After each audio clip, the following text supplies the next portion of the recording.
Hello students, आज जो मैंने 3 वीडियो इसके पहले बनाए थे, जो अंत उसके सीरीज़ का सेकंड लास्ट आप कह सकते हैं, 21 जुलाई को उसी के कंटिन्यूएशन में मैंने आपसे ये भी कहा था कि मेरे उन दोनों वीडियो को भी इससे लिंक करना है। अब ये जो मैं चौथा वीडियो बनाने इस सीरीज़ का जा रहा हूँ, स्टूडेंट ये मान के आप चलिए कि अगर आप लोगों ने ये चारों वीडियो देख लिए तो आपको क्लास 11th में जर्नल एंट्री को समझने में जरा भी दिक्कत और परेशानी नहीं होगी। ये जो मेरा चौथा वीडियो है, ये 21 जुलाई के ठीक बाद इसका कॉन्सेप्ट है। 21 जुलाई वाले वीडियो में मैंने आप लोगों को बताया था कि किस तरह से बिजनेस के ट्रांजैक्शन को डबल एंट्री सिस्टम के अंडर आइडेंटिफाई करेंगे कि किस अकाउंट से रिलेटेड है, पर्सन, रियल और नॉमिनल में, और उस अकाउंट में डेबिट क्यों होगा और क्रेडिट क्यों होगा। इसके पहले वाले वीडियो में मैंने पूरा का पूरा डबल एंट्री सिस्टम का आप लोगों का एकदम, जिसको कहते हैं, सॉलिड बेस आपको बना करके दिया है। ठीक इसी के कंटिन्यूएशन में आज स्टूडेंट ये वीडियो मैं बनाने जा रहा हूं। जो भी ट्रांजैक्शन बिजनेस के होंगे उसको डबल एंट्री सिस्टम के बेस पर डेबिट और क्रेडिट को हमको आइडेंटिफाई करना है। जैसे मैंने अपने पिछले वीडियो में कहा था कि अगर ट्रांजैक्शन को कोरिलेट करने में मैंने भूल कर दी, गलती की तो बात छोड़ दो, अगर मैंने भूल कर दी तो शायद हम डेबिट क्रेडिट करने में गलती कर जाएंगे। और अगर यही पहला स्टेप मेरा गलती हो गया तो अभी चूंकि आपको अकाउंट्स बहुत पढ़ना है, जर्नल है, लेजर है, ट्रायल बैलेंस है, फाइनेंशियल स्टेटमेंट है और भी है इसके आगे, तो ये मान के चलिए स्टूडेंट, अगर यही स्टेप अगर आपका गलत हो गया तो लेजर गलत होगा, ट्रायल बैलेंस गलत होगा, फाइनेंशियल स्टेटमेंट गलत होगा और सो ऑन।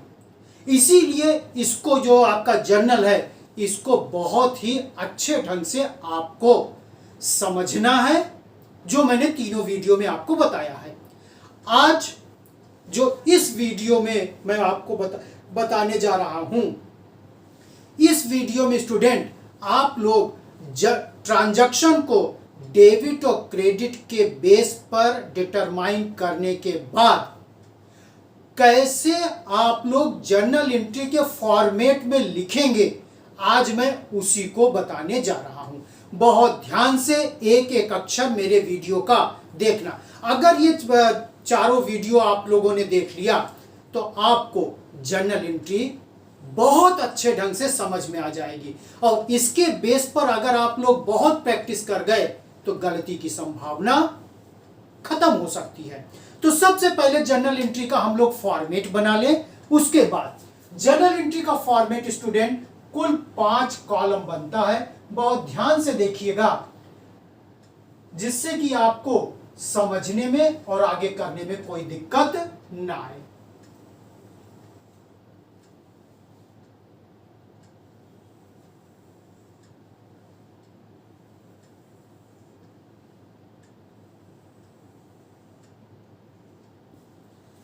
कुल 5 कॉलम स्टूडेंट इसमें बनते हैं।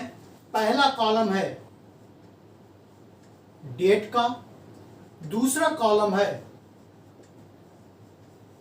पार्टिकुलर का, तीसरा कॉलम है LF, अभी इसको बताते हैं, अमाउंट, डेबिट और अमाउंट क्रेडिट। ये पूरा चीज रुपए में होगा, क्योंकि हमारे यहां भारतवर्ष में रुपया चलता है। ऊपर हेडिंग होगी जर्नल एंट्रीज इन द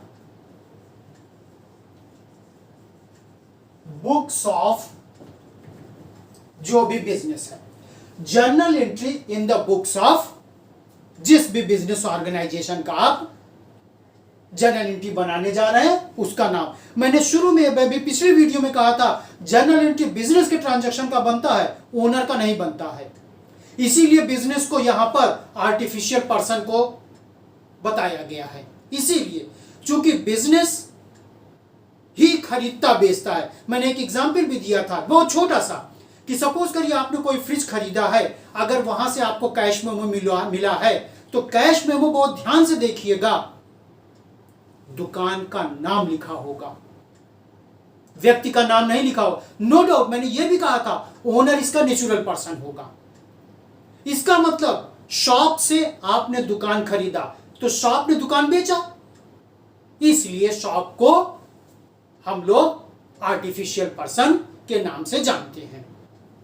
तो यहां पर जो भी जर्नल एंट्री बनेगी वो जर्नल एंट्री होगी हमारी बिजनेस की। तो बिजनेस के बेस पर हम डेबिट और क्रेडिट को डिटरमाइन करेंगे। डेबिट और क्रेडिट को लिखने का तरीका क्या है वो मैं बताऊंगा। तरीका बताने से पहले जो ये आपका LF का कॉलम है, लेजर फोलियो, ये क्या होता है? जैसे जर्नल खत्म होगा स्टूडेंट, सेकंड स्टेप आएगा आपका लेजर का, वहां पर इसका काम होता है। तो जैसे मैंने उस दिन एक ट्रांजैक्शन लिया था, पहला ट्रांजैक्शन था सामान आपने खरीदा है, आप पिछले वीडियो में देखिएगा, सामान आपने खरीदा है लेकिन पैसा तुरंत दे दिया है, यानी जिसको कहते हैं कैश परचेज। तो वहां पर स्टूडेंट सामान मेरे पास आया, इसलिए सामान को हम डेबिट करेंगे, क्योंकि आना मींस कम्स, और कम्स टर्मिनोलॉजी होती है रियल अकाउंट की, और रियल अकाउंट में कम्स को करते हैं डेबिट, इसलिए यहां पर सामान को, गुड्स को डेबिट करेंगे। मैंने यह भी कहा था जो चीज मिल जाए डेबिट या क्रेडिट उसका पीछा छोड़। अब बचा क्रेडिट का पीछा। अब आप देखिए सामान आपने खरीदा, सामान खरीदने के बाद आपने क्या दिया? पैसा, यानी मनी। इसका मतलब कि बिजनेस से पैसा बाहर गया, बिजनेस से पैसा बाहर गया, बाहर जाने का मतलब गोज। और फिर आप देखिएगा ये RCLGGP जब मैंने बताया था, गोज टर्मिनोलॉजी होती है रियल अकाउंट की, और रियल अकाउंट में गोज को करते हैं क्रेडिट। तो सामान को डेबिट किया गया और पैसे को क्रेडिट किया गया। यही चीज मैंने अपने पिछले वीडियो में बताया था, और इसी चीज को आज हम लोग कैसे लिखेंगे इसको देखिए। सामान को डेबिट किया गया यानी आपने खरीदा है, खरीदने को आपने डेबिट किया, तो सामान को डेबिट कर दीजिए। अभी इसको मिटा के दूसरा वर्ड लिखेंगे, अभी समझाने के लिए कर रहे हैं। गुड्स अकाउंट डेबिट, पूरा मत लिखिएगा डेबिट, DEBIT शॉर्ट फॉर्म चलता है। Goods account debit to credit को लिखने के लिए अकाउंटेंट डबल एंट्री सिस्टम में टू शब्द का यूज किया जाएगा। टू, चूंकि पैसा गया है इसलिए cash account. Goods account debit, no doubt अभी इसके जगह दूसरा शब्द हम यूज करेंगे, लेकिन अभी समझाने के लिए हम कर रहे हैं। Goods account debit to cash account. जिस भी डेट को यह ट्रांजैक्शन किया गया है उस डेट को यहां पर हम लोग लिख देंगे, जिस भी डेट को। इसके बाद ब्रैकेट में हम लोग स्टेटमेंट लिखेंगे। अभी स्टेटमेंट को डबल एंट्री सिस्टम में क्या कहा जाता है अभी मैं बता रहा हूं। बीइंग से शुरुआत करेंगे। बीइंग गुड्स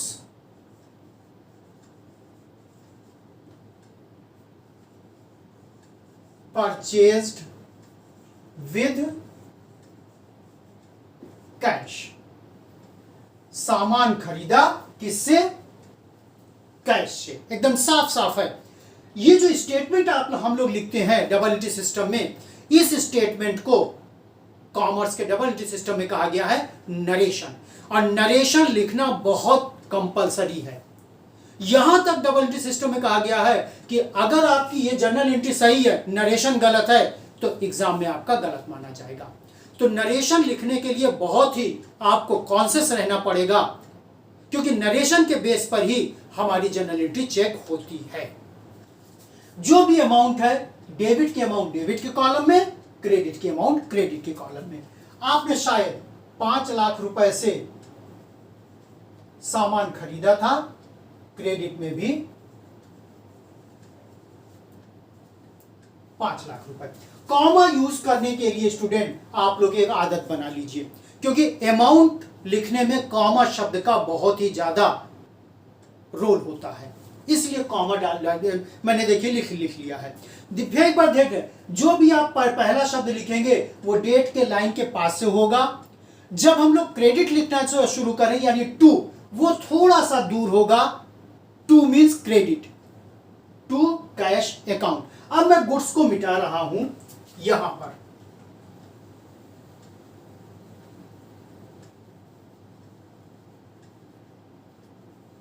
गुड्स की जगह आप लोग किताब में देखिएगा होगा परचेज अकाउंट डेबिट। गुड्स की जगह होगा परचेज अकाउंट डेबिट। आप लोग किताब देखिएगा, मैंने समझाने के लिए गुड्स को लिखा था purchase account debit to cash account. ये पिछले वीडियो की पहली जर्नल एंट्री कैसे फॉर्मेट में लिखी जाएगी जर्नल के, ये मैंने बता दिया। अब चलते हैं दूसरी जर्नल एंट्री पर। दूसरी जर्नल एंट्री में ट्रांजैक्शन में आपने सामान तो खरीदा लेकिन पैसा नहीं दिया है, तो जिस डेट को आपने वो काम किया है उस डेट को यहां पर सबसे पहले लिख दीजिए। चूंकि दूसरी जर्नल एंट्री में भी स्टूडेंट आपने सामान खरीदा है तो परचेज अकाउंट डेबिट जैसा अभी मैंने किया है लिख दीजिए परचेज अकाउंट डेबिट। ये तो हो गया। चूंकि यहां पर आपने पैसा नहीं दिया है, सामान आपने उधार खरीदा है, इसलिए यहां पर तो कैश आएगा नहीं। अब हम देखेंगे अब इसके जगह क्या होगा।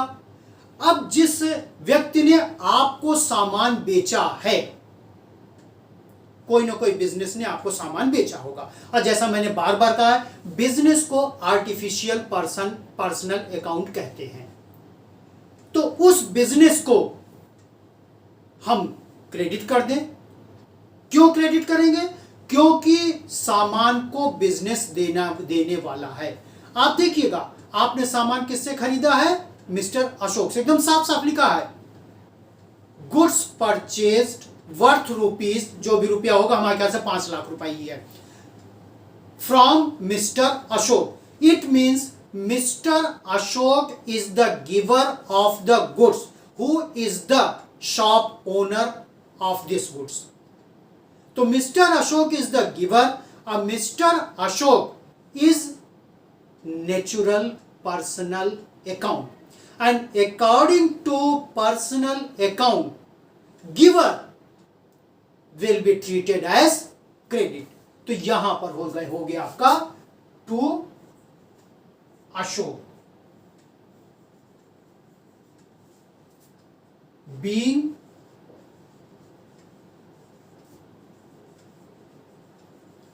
goods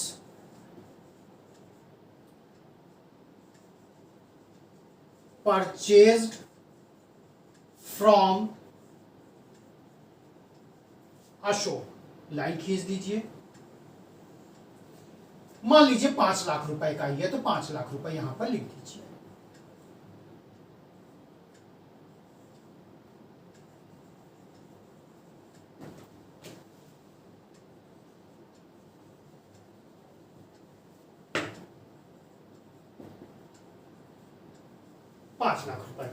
दोनों एंट्री में, एक में कैश परचेज था, एक में क्रेडिट परचेज है। हाँ, आप देखिए कैश के आगे अकाउंट लगा है, लेकिन अशोक के आगे अकाउंट नहीं लगा है। पर्सनल अकाउंट में जो नेचुरल पर्सनल अकाउंट होते हैं उनके आगे अकाउंट शब्द नहीं लगाया जाता है। ये एक परंपरा है। अगर आपको अकाउंट लगाने की बहुत ज्यादा शौक है, मजबूरी नहीं शौक, तो आप यहां पर अपॉस्ट्रोफी एस लगा करके अकाउंट लगा सकते हैं। लेकिन क्यों फालतू में अपना समय बर्बाद आप करेंगे? अपॉस्ट्रोफी एस लगाइए फिर अकाउंट लगाइए, तो इसको यहां पर ऐसे ही रहने दीजिए।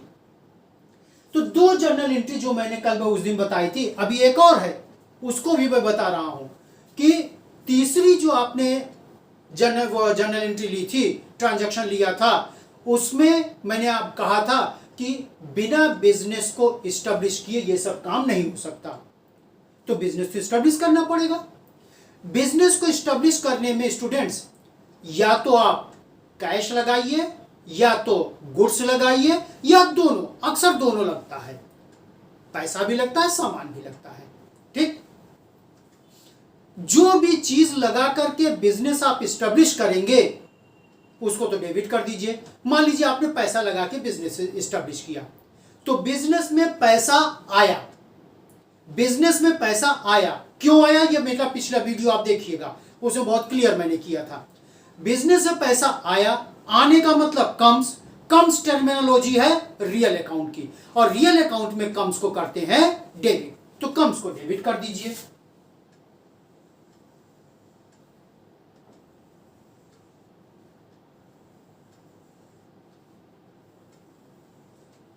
जो भी डेट है उस डेट को डाल दीजिए, यानी cash account debit, cash account debit. क्यों कैश यहां पर डेबिट हुआ? क्योंकि बिजनेस में पैसा आया है, बिना पैसा लगाए बिजनेस स्टैब्लिश नहीं होगा। ठीक, पिछले वीडियो में मैंने बताया था कि जो भी चीज लगा करके हम लोग बिजनेस स्टैब्लिश करते हैं, बिजनेस कमेंस करते हैं, ऑटो में करना नहीं पड़ता, ऑटोमेटिकली वो सब टोटल कन्वर्ट होकर के कैपिटल में कन्वर्ट हो जाता है। क्योंकि यहां पर क्रेडिट अभी हमको नहीं मिल रहा है, यहां पर क्रेडिट नहीं मिल रहा है, क्योंकि ना इसमें आरसीएल का कॉन्सेप्ट लागू होगा न तो जीजीपी का कॉन्सेप्ट लागू होगा। पहले या दूसरे वीडियो में मैंने बताया था दो शब्द और, आरसीएल जीजीपी के अलावा all assets debited, all liabilities credited. ठीक, और बिजनेस में हम कैपिटल को लायबिलिटी माना जाता है। ये सब टीचर आपको बताएंगे, हम ही नहीं, आपकी किताब आपको बताएगी, आपका स्कूल आपको बताएगा, अगर आप कहीं ट्यूशन पढ़ने जाते हो ट्यूशन में ट्यूटर भी बताएगा, सब लोग बताएंगे। कैपिटल को बिजनेस में लायबिलिटीज माना जाता है। वो 6 अक्षर के अलावा 2 अक्षर और क्या था? All assets debited, all liabilities credited.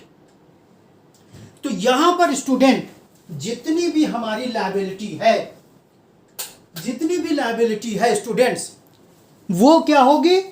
Credit, यानी कैपिटल को कर देंगे क्रेडिट। इसलिए यहां पर हो जाएगा to capital account being business commenced,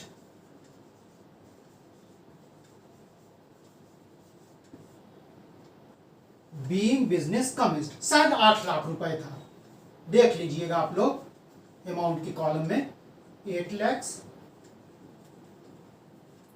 तो स्टूडेंट 21 जुलाई वाले वीडियो में मैंने 3 ट्रांजैक्शन लिया था, उन तीनों ट्रांजैक्शन को कैसे जर्नल के फॉर्मेट में डेबिट और क्रेडिट में लिखेंगे, क्योंकि डबल एंट्री सिस्टम में डेबिट क्रेडिट होगा, और एक ही डेबिट होगा एक ही क्रेडिट होगा, दोनों ना तो डेबिट होंगे दोनों ना तो क्रेडिट होंगे। ये आप लोग अपने दिमाग में कर लीजिए, ना तो दोनों डेबिट होंगे ना तो दोनों क्रेडिट होंगे। एक ट्रांजैक्शन डेबिट होगा और उसी का दूसरा अगला स्टेप क्रेडिट होगा। तो यहां पर पहला purchase account debit to cash account, दूसरा ट्रांजैक्शन जो मैंने लिया था purchase account debit to mister Ashok, तीसरा ट्रांजैक्शन जिसमें बिजनेस कमेंसमेंट हुआ था cash account debit to capital account. शायद स्टूडेंट उस दिन के तीनों के ट्रांजैक्शन का जो मैंने बताया था उसको कैसे जर्नल के फॉर्मेट में लिखेंगे, यहां पर आपके सामने एकदम से सरल शब्दों में मैंने यहां पर एक्सप्लेन कर दिया। अब हमारी आपकी जिम्मेदारी क्या बनती है? नोट अभी और बताएंगे, क्योंकि ये तो एकदम सिंपल ट्रांजैक्शंस थे, अभी कंपाउंड ट्रांजैक्शन आएगा। कंपाउंड मींस कठिन नहीं, उस ट्रांजैक्शंस को तोड़ना पड़ेगा, तोड़ने के बाद हो सकता है कि और कुछ हमको दिखे। जैसे स्टूडेंट बिजनेस में जब हम कोई सामान खरीदने बेचने जाते हैं, अगर हम बिजनेसमैन हैं तो कभी हमको डिस्काउंट मिलता है, कभी हम डिस्काउंट देते हैं, उसका क्या होगा? उसका क्या होगा? मान लीजिए उधार आपने पेमेंट किया, उधार सामान खरीदा है या उधार सामान बेचा है। सपोज करिए उधार सामान आपने बेचा है, तो कंफर्म कभी ना कभी आपको पैसा मिलेगा। सपोज करिए कि आपको उसने कहा कि हम 1 महीने के बाद पैसा देंगे। 1 महीने के पहले ही वो व्यक्ति कहता है कि हम आपको पैसा देना चाहते हैं, मान लीजिए 10 दिन के बाद। तो आप कहते हो ठीक है आप पैसा दे दो, हम आपको कुछ छूट देंगे। तो वो डिस्काउंट नहीं कहलाएगा, वो डिस्काउंट नहीं कहलाएगा, उसको कहते हैं रिबेट, REBATE। उसका क्या कॉन्सेप्ट होगा? इसके अलावा स्टूडेंट, बिजनेस में हर बिजनेसमैन ये मान के चलता है कि मेरा जितना भी ट्रांजैक्शन पूरा हुआ है, पूरा ट्रांजैक्शन 90% ट्रांजैक्शन उधार होगा। किसी बड़े बिजनेस को आप देख लीजिए, थोड़ा सा बड़े बिजनेस में आप देखोगे, छोटे बिजनेस में नहीं होता, छोटे बिजनेस में 99% कैश बिजनेस होता है। लेकिन जैसे ही बड़ा बिजनेस आप देखोगे, नेशनल लेवल का, इंटरनेशनल लेवल का, आप खुद देखोगे more than 90% transactions are on credit basis. सामान खरीदना बेचना तो हो गया, न तो पैसा मिला न तो पैसा गया। फ्यूचर में पैसा मिलेगा, फ्यूचर में पैसा देंगे। तो हर बिजनेसमैन स्टूडेंट ये मान के चलता है कि मुझको फ्यूचर में पैसा कुछ नहीं मिलेगा, सब नहीं, कुछ नहीं मिलेगा। उसको बिजनेस में, आपके WD सिस्टम में, आपके कॉमर्स में एक नाम से जाना जाता है, बैड डेट्स। उसका क्या होगा? इसके बाद जिस एरा में आप लोग स्टूडेंट हो, मेरे समय तो नहीं था, अब तो हर सामान पर GST लगने जा रहा है। अभी आप लोग देख लो, जितने पैकेट बंद चीजें आ रही हैं मार्केट में, कंज्यूमेबल आइटम जो हमारे आपके रोजमर्रा की चीज है, पैकेट वाला आटा, पैकेट वाला दूध, सब पर GST लग रहा है।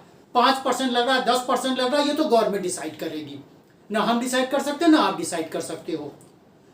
तो GST तो अब हमारे आपके जीवन का एक अभिन्न अंग बन गया, अभिन्न अंग बन गया।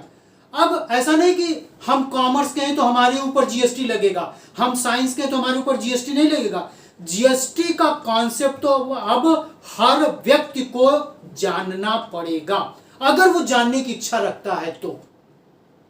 GST का कॉन्सेप्ट मैंने आपको अपने वीडियो में बताया है, अपने वीडियो में बताया है। हाँ, अगर किसी को कंफ्यूजन होगा तो कमेंट बॉक्स में आप लोग लिखिएगा, मैं बता दूंगा। तो GST पे अभी आएगा, उस GST को क्या करें, क्योंकि खरीदने और बेचने दोनों पर GST लगेगा। खरीदने के GST को, बेचने की GST को आपस में कैसे कंपेयर करेंगे, इसमें IGST का भी कॉन्सेप्ट है, उसको क्या करेंगे, अभी ये सब बताना बाकी है, तो भी काफी लंबा है। लेकिन ये जो मेरा ये चौथा वीडियो है सीरीज का, ये चारों वीडियो अगर आप एक एक अक्षर को देखोगे, ज्यादा मुश्किल से 1 घंटे 1.5 घंटे का वीडियो है।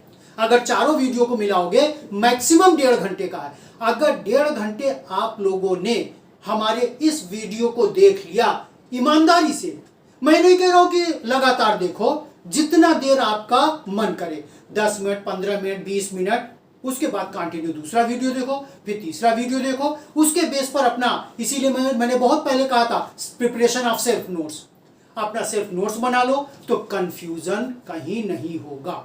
बस प्रैक्टिस हम करते चले जाएंगे और प्रैक्टिस के ऊपर हमारा सब कुछ होता चला जाएगा। यहीं पर स्टूडेंट आज का ये चौथा वीडियो बना करके आपके बेस को मैंने पूरा मजबूत कर दिया। अब आपकी जिम्मेदारी बनती है कि आप उसको प्रैक्टिस करके उसको और ज्यादा मजबूती दीजिए। ये आप अपने लिए करोगे, किसी दूसरे के लिए नहीं करोगे। तो स्टूडेंट जाते जाते फिर यही कहेंगे, चारों वीडियो देखने के बाद लाइक, सब्सक्राइब, कमेंट जरूर करिए। जितने लोगों को आप भेज सकते हो जो आपके परिचित में हो, अगर वो कॉमर्स के रिलेटेड हो तब तो भेज ही दो, और अगर कॉमर्स के रिलेटेड ना हो, अगर उनको जानकारी चाहिए, चूंकि हो सकता है कंपटीशन दे, वो उनको भी भेज दो। और जब उनको लोग को भेजो तो मेरे तरफ से कह देना कि चैनल को सब्सक्राइब जरूर करेंगे। Okay students, thank you.